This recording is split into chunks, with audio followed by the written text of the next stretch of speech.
Bonjour à tous et bienvenue pour cette courte vidéo sur l'extrémum d'une fonction dans laquelle on va définir ce que c'est qu'un extrémum, c'est-à-dire un maximum ou un minimum. Alors on y va pour la définition et on va considérer une fonction f définie sur un intervalle i. Donc notre intervalle ça peut être l'intervalle moins 1, 1, ça peut être 0 plus infini ou ça peut être r qui est aussi un intervalle, peu importe, c'est notre ensemble de départ.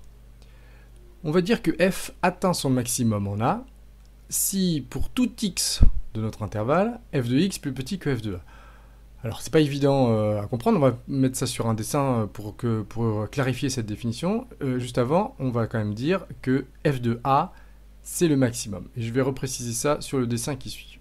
Voilà, si on prend cette fonction-là, ici, eh bien, vous voyez tout de suite que le maximum, ça va correspondre à ce point-là. Alors, le maximum, c'est pas un point, c'est bien écrit que c'est f de a qui est le maximum. F de a, c'est ce qu'on lit sur l'axe des ordonnées.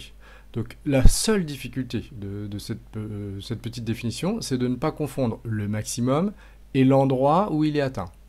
Ici, on voit bien qu'il se passe quelque chose en ce point-là. Donc, il se passe que, en 0, c'est là que la fonction atteint sa plus grande image.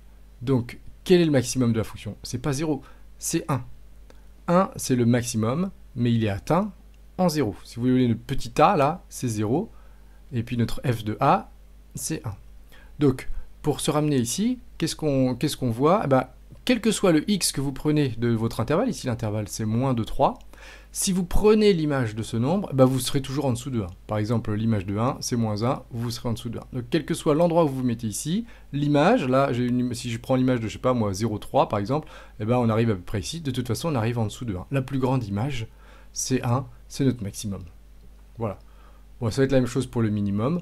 On dit que f atteint son minimum en b si, pour tout x de i, f de x est plus grand que f de b. Et on dit alors que f de b est le minimum.